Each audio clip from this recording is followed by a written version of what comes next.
Ini.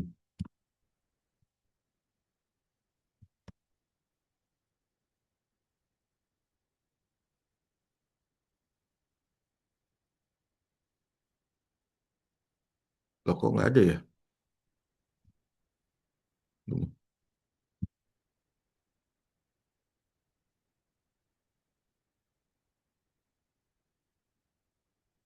Ya. Nah, jadi sekali lagi saya coba ulang. Kenapa jadi begini? Di layar kalian apa ini yang terlihat? Rumus matematika bukan? Iya, Pak. Iya Pak, rumus wave equation Pak. Oke. Ya. Oke, jadi kemarin kita sudah mengulas bagaimana wave equation ini atau persamaan gelombang ini muncul, ya. Kita mulai dengan yang namanya hukum Hooke, ya, yang menjelaskan hubungan antara stres dan strain. Kemudian kita bicara tentang medium elastik isotropik, ya. Jadi kalau terkait dengan medium elastik isotropik ada kaitannya dengan C, yaitu stiffness tensor, ya. Apa yang dimaksud medium elastik isotropik sudah saya sampaikan, dan kemudian kita eh, gabung si hukum Hooke itu dengan persamaan dengan hukum Newton 2 tentang gerak, ya, ya, yang sebetulnya rumusnya itu seperti ini. Jadi dituliskannya dalam persamaan diferensial parsial, dan kemudian ada satu lagi relationship between strain and displacement. Jadi tiga hal tersebut digabung sehingga keluarlah persamaan ini, ya. Nah, persamaan ini bentuknya adalah persamaan diferensial parsial. Artinya apa?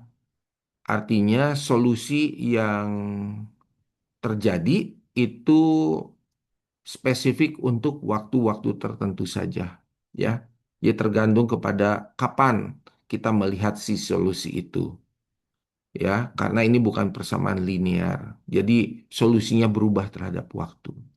Nah, supaya si persamaan ini bisa diselesaikan, maka tentu kita sebagai operatornya perlu untuk memberikan input data atau input model. Apa input modelnya? Yaitu subsurface model yang digambarkan di sini dalam bentuk lambda, mu, dan rho. Ya, jadi apa yang kalian harus lakukan adalah menyiapkan si model. Misalnya nih model seperti ini. Ini kalau kita punya dimensinya 200 kali 200 kilometer, ya, dan eh, lambda, mu, dan rho dari setiap titik partikel yang menyusun model ini dibuat sama, ya. Apa yang akan terjadi? Nanti akan terjadi apa namanya? eh, penjalaran gelombang seismik yang gambarnya itu akan seperti ini untuk waktu tertentu, ya. Misalnya ini untuk 2 second, ini untuk eh, solusi eh, komponen X, yang ini untuk komponen Y, gitu. Nah, kemudian sebetulnya kita bisa mengenal juga ada yang disebut dengan komponen radial dan tangensial, yaitu dengan eh, apa namanya, rotasi matriks, ya. Jadi sebentar, saya mesti out dulu.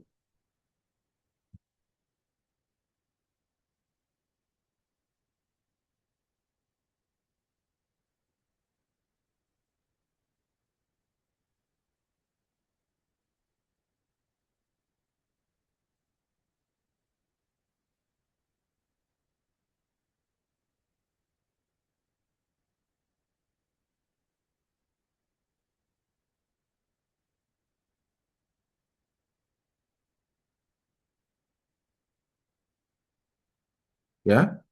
Jadi ada operasi matriks, mungkin kalian masih ingat di dalam geomatematika, ya. Jadi eh, kita melakukan sebentar, kalau ini kurang tepat ya. Sebentar saya cari yang lain. Ini untuk 3D. Nah, ini ya. Jadi kalau misalnya kalian punya ini X dan Y itu adalah eh, komponen X dan komponen Y yang sebetulnya ini ada matriks juga ya. Nah, kemudian untuk komponen radial dan tangensialnya itu dikalikan dengan operator ini ya. Operatornya ini. Mungkin ini nggak terlalu jelas mana yang bagus. Nah, ini ya. Cos min sin, sin cos gitu ya. Sedangkan si sudutnya itu adalah saya kembali ke sini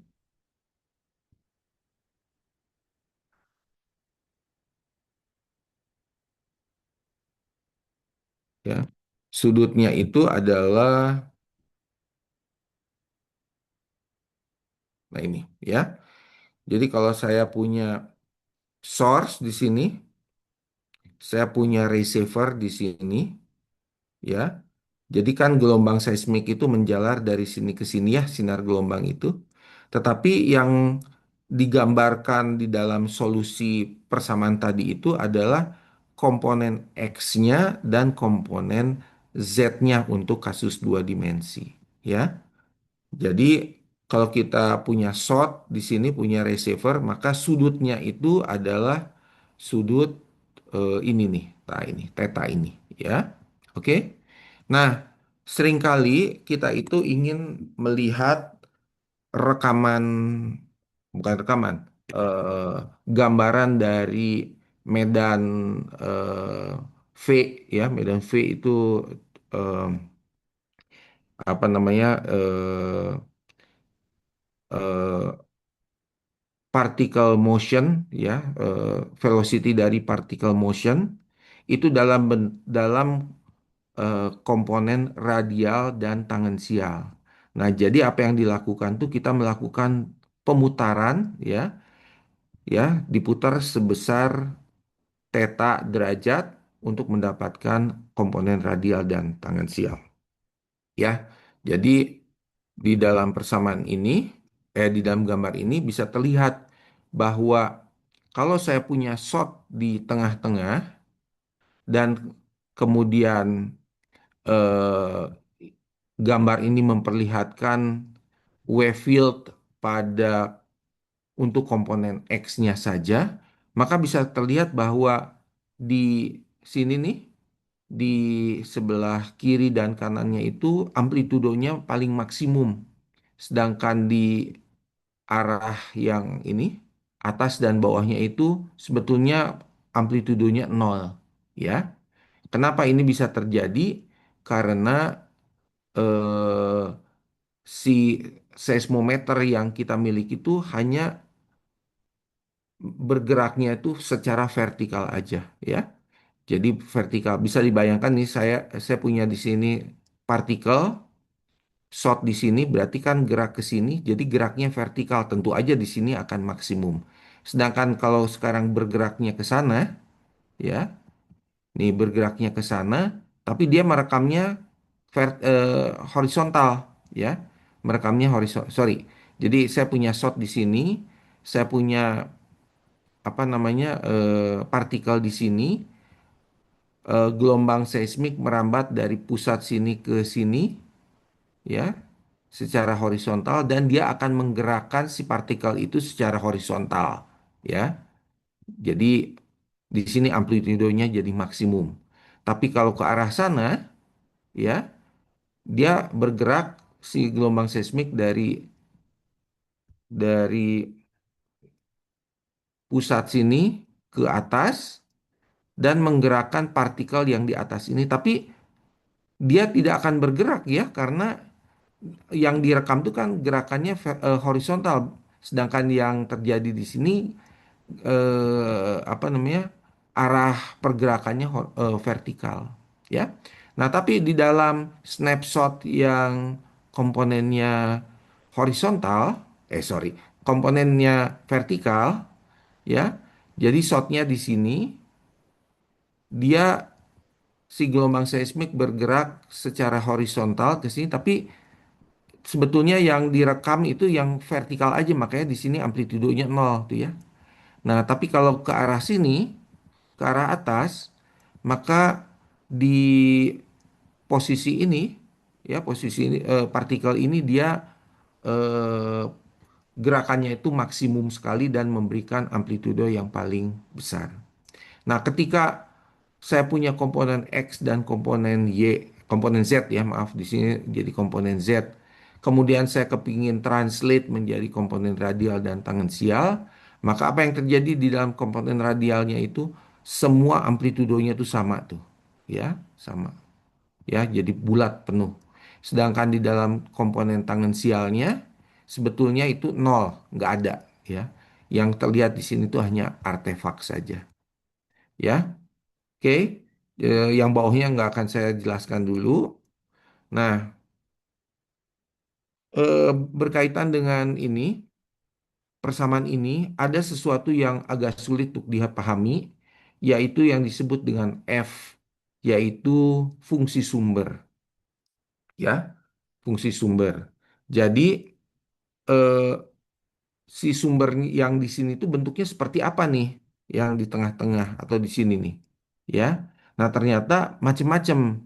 Ada yang disebut dengan explosion point source apabila dia setara seperti bahan peledak yang meletus ya, atau misalnya petasan. Nah, dia membangkitkan gelombang P saja, membangkitkan gelombang P saja dan arahnya ke segala arah, ya. Jadi bisa terlihat di sini di dalam komponen radialnya. Nah, tapi kalau kita sekarang punya bolt gun ya, bolt gun kayak gini ya. Kalau tukang bangunan biasanya punya bolt gun. Ini mereknya Hilti. Ada yang tahu nggak benda ini? Ada yang pernah lihat benda ini, bolt gun ini? Kalau di film kartun itu sering tuh. Kalau lagi misalnya lucu-lucuan itu kan suka apa? Yang jahatnya suka kena bolt gun ini gitu ya. Nah, bolt gun ini merek Hilti ini adalah produk dari suatu negara. Kalian pernah dengar nggak sih? Namanya negara Liechtenstein. Pernah dengar nggak? Ada yang pernah dengar negara namanya tuh Liechtenstein? Belum, Pak. Hah? Pernah? Ya, Boleh Pak, nggak? kenapa? Di mana lokasinya? Yo, di mana itu negara itu lokasinya? Itu negara yang super kecil ya, yang terletak di antara Swiss dengan Austria dan dipimpin oleh kerajaan, ya. Dan konon GDP-nya itu terbesar sedunia, ya. Jadi gross apa GDP teh, gross domestic product ya. Jadi pendapatan manusia di sana itu terbesar dan mereka punya industri yang namanya Hilti Bolt Gun ini. Ya, padahal eh, negaranya itu nggak lebih besar dari kota Ambon. Ya. Penduduknya juga nggak nyampe 1 juta. Ambon aja udah 1 juta ya. Ini kurang dari 1 juta. Nah, singkat cerita, nih bolt gun ini juga bisa dijadikan sebagai sumber gelombang seismik, yaitu dengan cara ditekan, ya. Nah, kalau ini bolt gun ini ketika ditembakkan dia menghasilkan gelombang P dan gelombang S, tapi arahnya itu yang berbeda, ya. Untuk di komponen X-nya, komponen P-nya ke arah sana, ya, komponen Y-nya atau komponen Z-nya P wave-nya ke arah vertikal, tetapi komponen S-nya ke arah horizontal. Ya, itu bisa kelihatan. Kalau di dalam komponen radial, dia hanya membangkitkan gelombang P saja, komponen tangensialnya membangkitkan gelombang S saja. Ya, jadi macam-macam eh, sumber gelombang seismik itu. Apalagi kalau bicara tentang earthquake, ya. Earthquake itu sumber gelombang seismiknya itu menghasilkan gelombang P dan S yang karakteristiknya berbeda lagi, ya, yang berbeda lagi. Ini adalah untuk komponen S, ya, EX, ini komponen Z, ini radial dan tangensialnya. Untuk earthquake yang arahnya, jadi ada apa sih namanya? Ada sudut, ya, sudut patahannya. Tapi kalau sesarnya itu sesar mendatar, beda lagi ceritanya, ya. Nah, kenapa saya cerita sumber ini kok apa apa riuh itu apa ya? Merepotkan sekali karena begini, ya. Coba dengarkan baik-baik. Di dalam aplikasi metode seismik, ya, ada dua bidang yang menggunakannya, yaitu yang pertama seismologi, ya. Seismologi itu yang objeknya deep, ya. Misalnya sampai ke inti bumi atau minimal sampai dengan Moho gitu ya. Moho itu berapa? 70 kilometer misalnya, ya. Nah, apa yang dilakukan oleh orang seismologi? Mereka belajar tentang gelombang seismik menjalar itu seperti apa. Cuman yang mereka hadapi itu ialah jenis sumber gelombang seismik yang kompleks, yang seperti tadi saya sebutkan, misalnya ini double couple, ya, untuk double couple yang setara dengan sesar naik atau sesar turun. Ini double couple yang setara dengan setara dengan sesar mendatar, ya. Nah, jadi sistem dari si sumber gelombang seismiknya itu merepotkan dan agak sulit untuk dipahami. Tapi mereka berhadapan dengan model bumi yang besar-besar, ya. Misalnya model kerak samudra menunjam. Nah, kerak samudra menunjam itu kan tebalnya itu kilometeran itu, ya. Jadi mereka bekerja dengan model yang simple tapi sistem source yang kompleks. Di lain pihak ada geofisika yang bekerja dengan eksplorasi terutama untuk migas. Nah, apa yang mereka hadapi? Sumber gelombang seismiknya itu sesederhana mungkin kalau bisa berbentuk explosion, ya. Jadi sumber itu meledak hanya menghasilkan gelombang P saja. Tapi mereka itu menghadapi model bumi yang kompleks. Bisa terlihat adanya fasies yang berubah, adanya unconformity, adanya apa namanya lapisan-lapisan yang tidak beraturan. Nah, itu yang mereka hadapi, ya. Nah, jadi dua bidang ini sama-sama menggunakan metode seismik di dalam eksplorasinya. Tapi yang satu untuk benda-benda yang dalam, ya, interior of the earth gitu. Satu lagi itu yang dangkal, misalnya untuk mencari hidrokarbon di kedalaman 2 kilometer, 3 kilometer dan sebagainya. Nah, mungkin kalian bertanya, ada nggak sih Pak aplikasi metode seismik yang sistem source-nya itu ngejelimet gitu ya.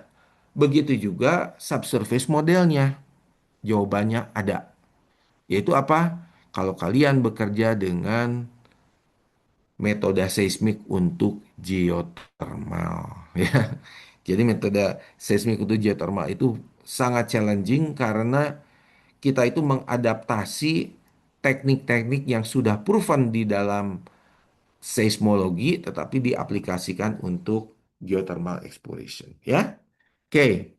Jadi kembali lagi, coba perhatikan baik-baik. Ini adalah model yang kita akan bangun, kita akan simulasikan penjalan gelombang seismiknya. Kita punya source di tengah-tengah di sini, ya. Terus seperti apa eh, penjalan gelombang seismiknya kita lihat. Sebentar.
Ya, kok jadi ada dua? Aneh. Sebentar.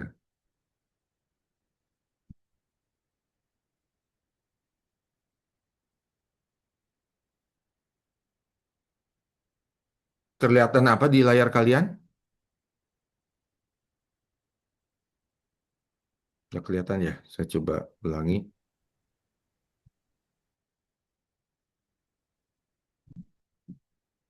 Tuh ya, ini untuk X komponen. Ya, untuk komponen X. Ini ya. Jadi ketika ini, tuh lihat. Ini,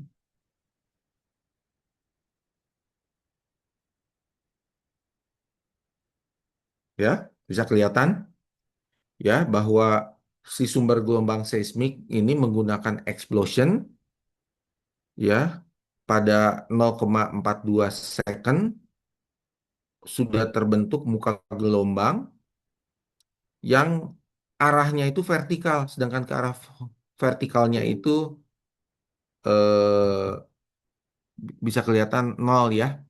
Jadi dia maksimumnya ke arah horizontal. Kenapa? Karena ini kita gambarkan dalam eh, panel komponen X. Nah, tapi kalau misalnya kita lihat pada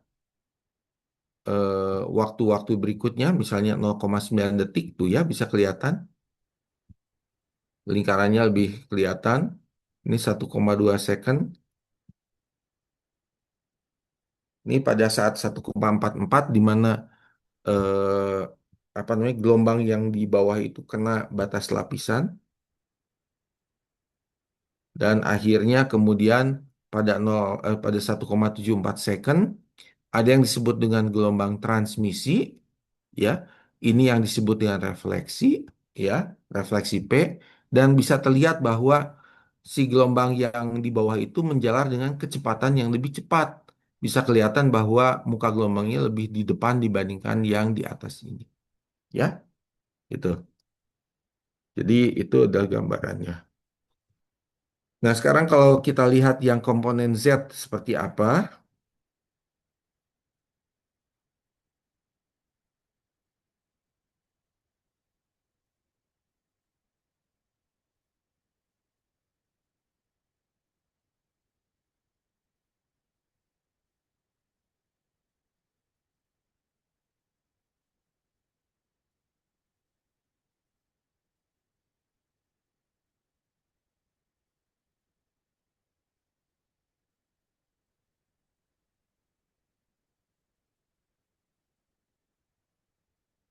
tuh ya, bisa kelihatan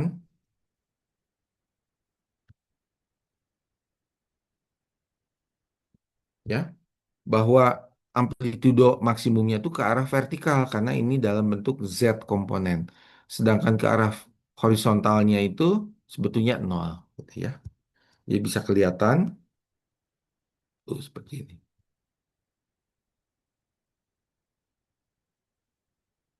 Tuh ya dan sebagainya. Nah, sekarang pertanyaannya itu adalah data seismik itu apa? Ya, apa yang dimaksud dengan data seismik? Sebentar saya ambil dulu minum ya.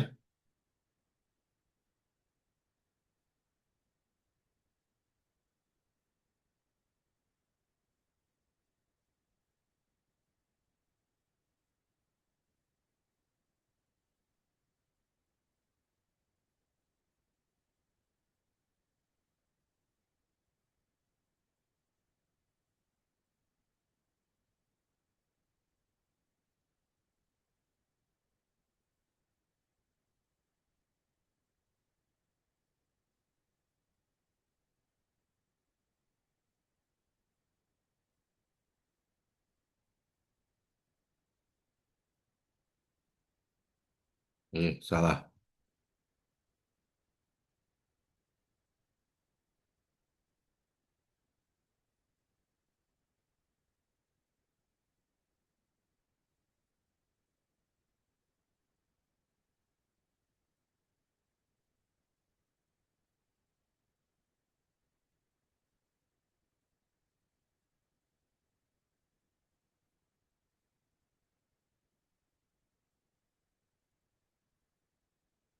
Nah, misalnya ya, sekarang saya punya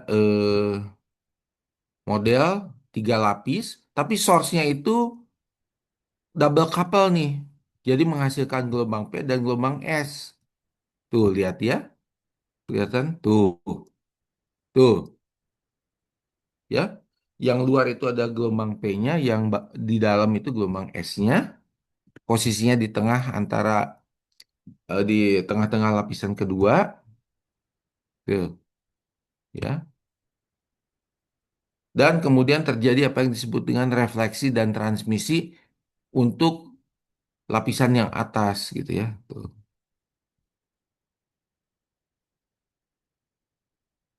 ya. Tuh, kelihatan ya. Ini refleksinya nih.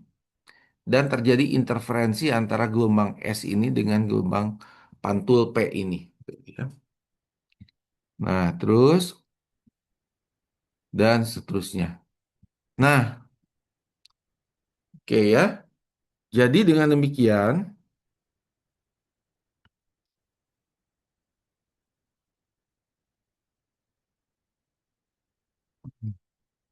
ya.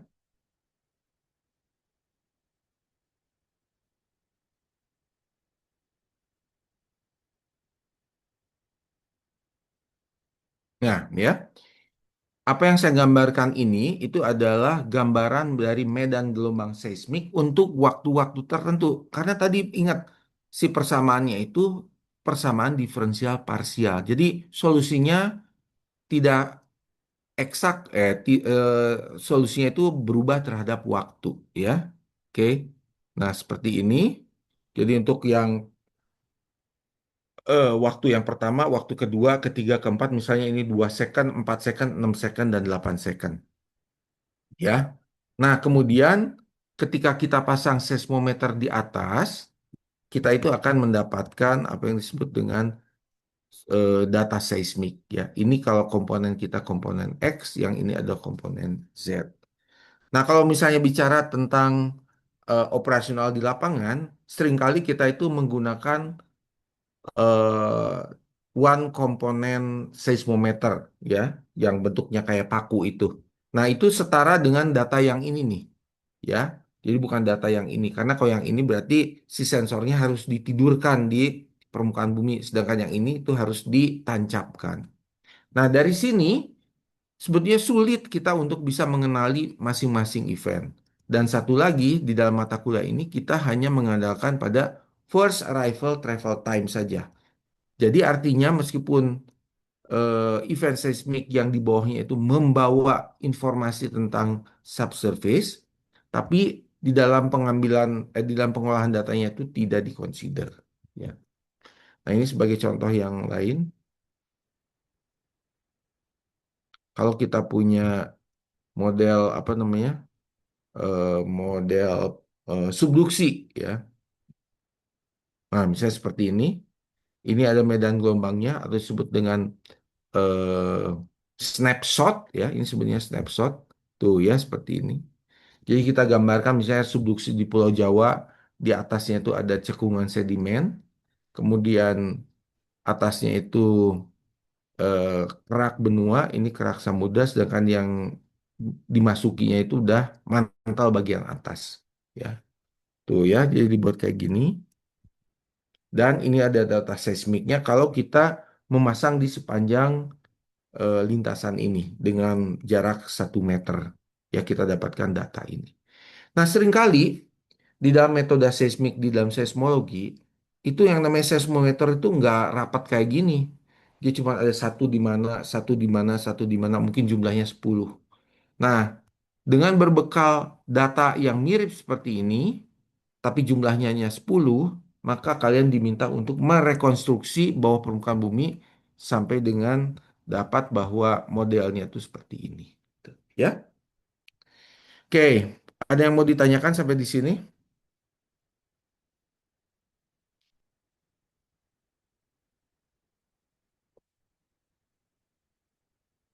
Nah, sebetulnya apa yang ingin kita bicarakan di dalam kuliah ini adalah pertama pemahaman tentang konsep forward modeling.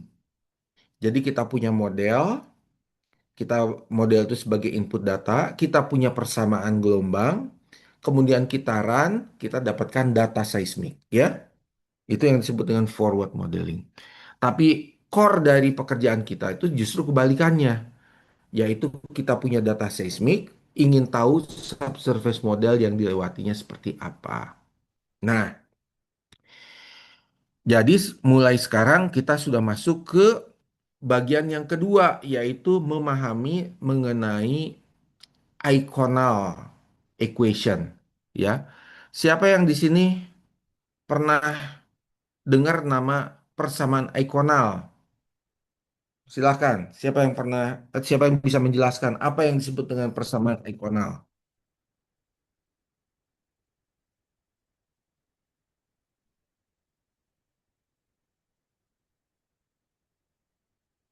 Hmm?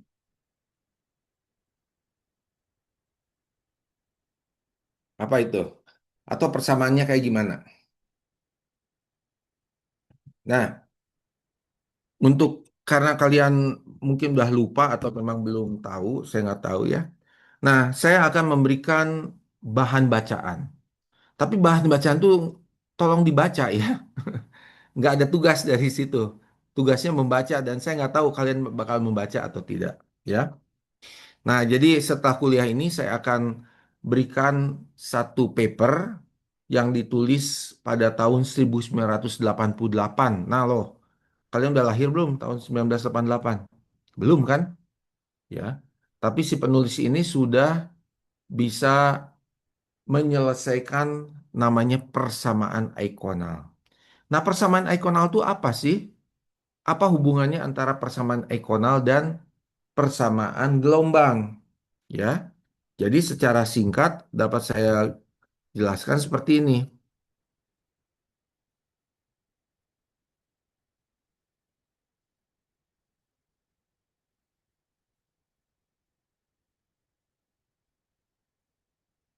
Nah, ya. Nah, misalnya ya, kalian punya seismometer seperti ini. Ini kalian ngeh nggak kalau ini tuh ada data seismik? Ini ada seismogram, ya, yang mana ini dihasilkan dari penyelesaian persamaan gelombang, ya. Tapi kalau sekarang kita menggunakan persamaan ikonal, tetap kita harus mensuplai starting model atau model awal. Nah, tapi ketika disimulasikan, yang akan keluar itu hanyalah first arrival travel time-nya saja. Jadi yang later arrival-nya itu nggak digambarkan. Jadi dengan demikian, persamaan ikonal itu adalah solusi dari frekuensi yang paling tinggi dari persamaan gelombang. Itu definisinya tuh. Ya. Nah, sekarang saya coba masuk ke slide yang lain. Ada yang mau ditanyakan dulu nggak sebelum saya lanjut?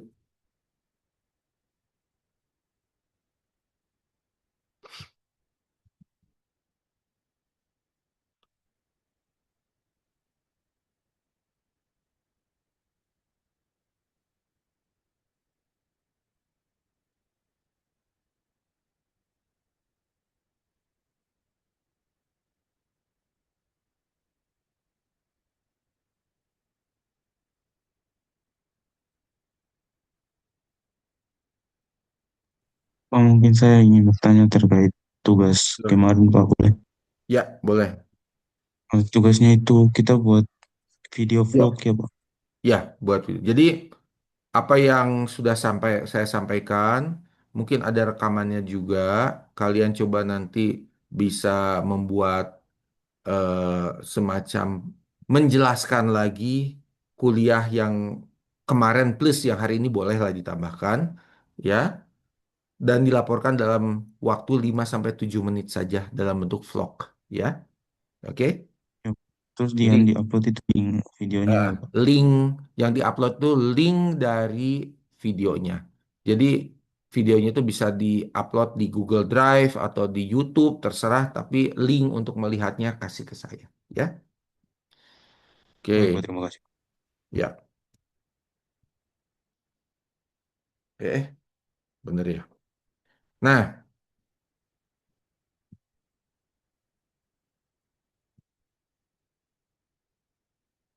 Oke ya. Jadi kalau tadi persamaan gelombang yang satu layar penuh itu diturunkan untuk mencari eh, apa namanya eh, komponen high frekuensinya, maka pada akhirnya kalian akan mendapatkan persamaan seperti ini. Do to do do kuadrat T sama dengan do XI kuadrat gitu ya.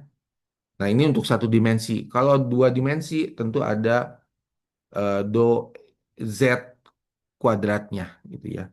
Nah, di sini sama bahwa ini adalah persamaan yang bisa dicari solusinya. Tapi untuk mencari solusinya harus ada apa namanya input data yaitu velocity model. C ini adalah velocity ya. Velocity kan kalian udah belajar VP sama dengan akar K plus 4/3 mu dibagi rho gitu ya, akar besarnya. Nah, C ini juga sama ya. Jadi ada komponen lambda, mu, dan rho di dalamnya.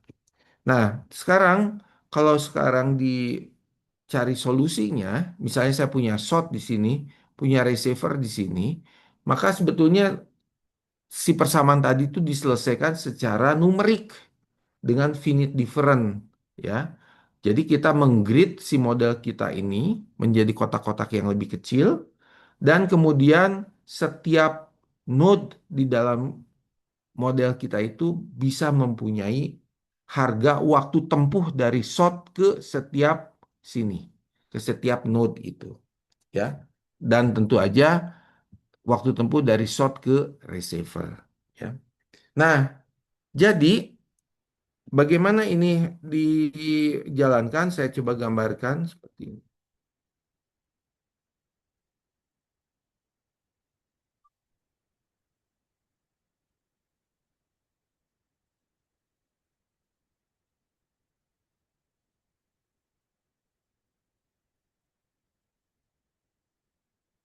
Ya, seperti ini. Jadi nih ya, jadi persamaan Eikonal itu akan menggambarkan waveform yang paling depan, gitu ya. Waveform yang paling depan nih, misalnya yang paling depannya seperti ini, tuh ya. Itu bisa dia gambarkan, ya. Oke, kalau persamaan gelombang itu seluruh eventnya bisa terlihat, termasuk yang pantulan, yang transmisi, konversi juga ada. Tapi kalau persamaan Eikonal itu hanya menggambarkan yang paling luarnya saja. Dan satu lagi yang ingin saya perlihatkan, oh yang ini ya, mana ya? Sebentar,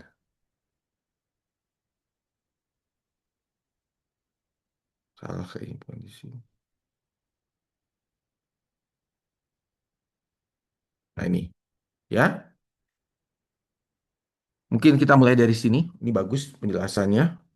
Seandainya di bawah permukaan bumi itu kita punya anomali yang ingin kita cari, ya, berbentuk bola kalau di sini. Nah, kalau sekarang kita berjalan di atasnya kan nggak pernah tahu bahwa di dalam ini ada benda anomali yang bentuknya bola, dia punya kontras kecepatan dengan yang berwarna biru, ya. Nah, kemudian ini adalah untuk mensimulasikan seismic method bekerjanya seperti apa.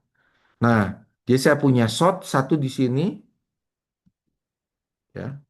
Saya punya shot di sini, saya punya receiver di sini, di sepanjang lubang bor yang kanan dengan jarak 2,5 meter, jadi total ada 41 buah. Oke. Kemudian di run sampai akhirnya kita mendapatkan data seismik itu seperti ini untuk source yang lokasinya di sini. Ya. Nah, di dalam melakukan forward modeling ini, tentu ini menggunakan tadi ya yang saya katakan simulasi gelombang seismik. Jadi persamaan gelombang seismiknya dipecahkan sehingga kita mendapatkan gambaran ini dan gambar ini.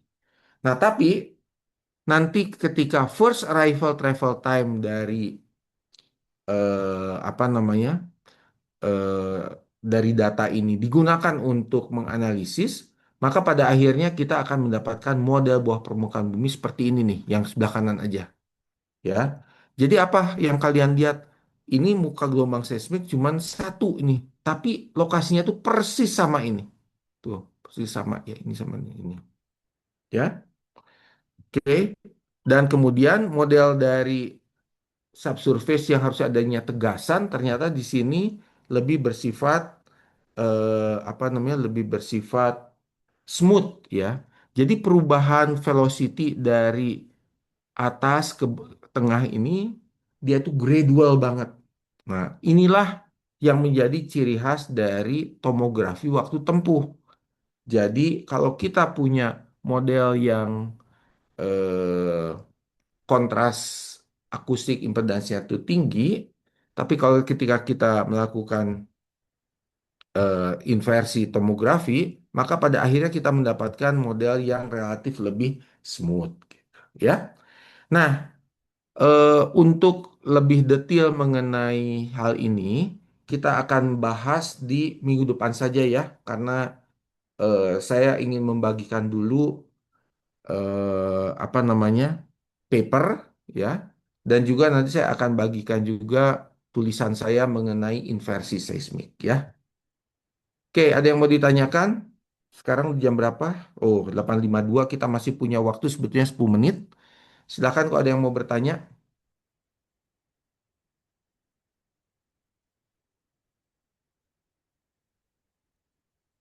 Ada yang mau bertanya? Oke, kalau tidak ada, ya, saya coba akan melihat tugas kalian di hari Senin, karena kalian kan akan mengumpulkan paling telat di hari di hari Minggu malam. Nanti kita bahas di hari Selasa malam mengenai tugas kalian tersebut, ya. Saya Baik, cukupkan Pak. dulu aja supaya tidak terlalu banyak materi yang disampaikan. Kita harus pelan-pelan. Intinya yang saya sampaikan hari ini sebetulnya lanjutan dari minggu lalu, dan di minggu ini saya sudah menjelaskan sedikit tentang persamaan eikonal, bentuknya seperti apa, cara menyelesaikannya belum, ya. Nanti kita bahas minggu depan. Oke, ada yang mau ditanyakan sebelum ditutup?